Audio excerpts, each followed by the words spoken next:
रहे हैं city India news channel हक की आवाज। Paradise function palace, paradise function palace महबूब नगर।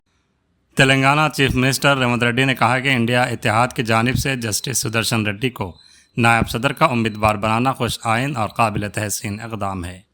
रेवंत रेड्डी ने कहा कि पीवी नरसिम्हा राव के बाद ये सुनहरी मौका आया है कि एक तेलुगु शख्सियत दोबारा आला ओहदे पर फायज हो। इसलिए हर तेलुगु शहरी की जिम्मेदारी है कि वह जस्टिस सुदर्शन रेड्डी की कामयाबी के लिए कोशिश करें।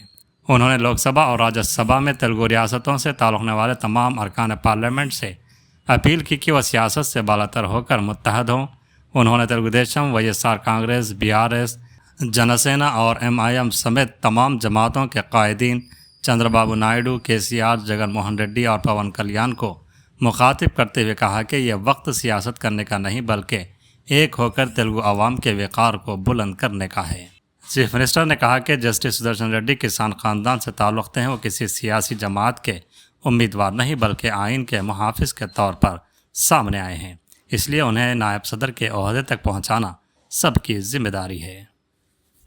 उपराष्ट्रपति चुनाव में एक किसान परिवार तेलंगाना छोटे गांव से खुद के गांव में पाठशाला नहीं है तो अगले गांव में जाकर पढ़ाई लिखाई करके उस्मानिया यूनिवर्सिटी से लॉ ग्रेजुएट बनकर हाई कोर्ट जज of Andhra Pradesh, Goa Lokayukta chairman, supreme court justice तक एक तेलंगाना किसान का लड़का उतना दूर पहुंच गए। आज India alliance justice Sudarshan Reddy को अपने तरफ से उम्मीदवार बनाए। इसीलिए आज हमारे कैबिनेट और कांग्रेस पार्टी तेलंगाना के जनता की ओर से और तेलुगु जाति के तरफ से हमारी गुजारिश ये है कि Telugu Desam, Jana Sena, YSR, BRS and MIM सब राजनीतिक दल नेता लोगों से एक ही गुजारिश है, हम सब लोग इकट्ठा होकर जस्टिस सुदर्शन रेड्डी जीतने के लिए कोशिश करना। क्योंकि PV नरसिम्हा राव जी के बाद ऐसा मौका नहीं मिला तेलंगाना की ओर से। इसीलिए आज इंडिया अलायंस के उम्मीदवार कोई राजनीतिक दल से उनका कोई लेना देना नहीं है। वो लीगल एक्सपर्ट, कॉन्स्टिट्यूशनल एक्सपर्ट, लगातार देश के लिए सेवा किए। ऐसे जस्टिस सुदर्शन रेड्डी को आज के तारीख में हम सब लोग मिलकर मदद देने का जरूरत है। जिस दिन PV नरसिम्हा राव जी इस देश की प्रधानमंत्री बने उस दिन तेलुगुदेशम पार्टी अध्यक्ष NT रामाराव जी ने नंद्याल बाई इलेक्शन चुनाव में किसी उम्मीदवार को खड़ा नहीं किए, क्योंकि एक तेलुगु प्राइड PV नरसिम्हा राव इस देश के प्रधानमंत्री बने तो हमारे सबका विकास, हमारा सबका पहचान। इसीलिए उस दिन जो NT रामाराव ने जो निर्णय लिया, PV नरसिम्हा राव जी को मदद किए।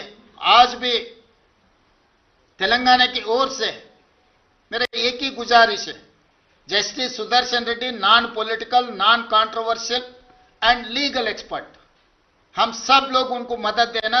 आने वाले चुनाव में उनको जिताने के लिए मैं गुजारिश कर रहा हूं। मुख्यमंत्री जी, एक सवाल है। आप विपक्ष के लोगों का ये कहना है कि एक तरफ तो तेलंगाना कांग्रेस और तेलंगाना की सरकार 42% आरक्षण के लिए दिल्ली से हैदराबाद एक की हुई है, दूसरी तरफ जो NDA के कैंडिडेट हैं वो भी OBC हैं, तो क्यों नहीं समर्थन कर रहे? प्रमोद जी अच्छा सवाल किए।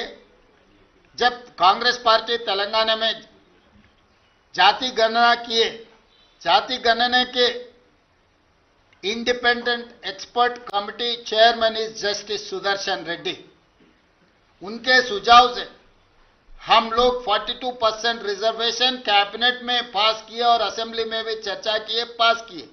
वो 2 बिल आज राष्ट्रपति जी का पेंडिंग है।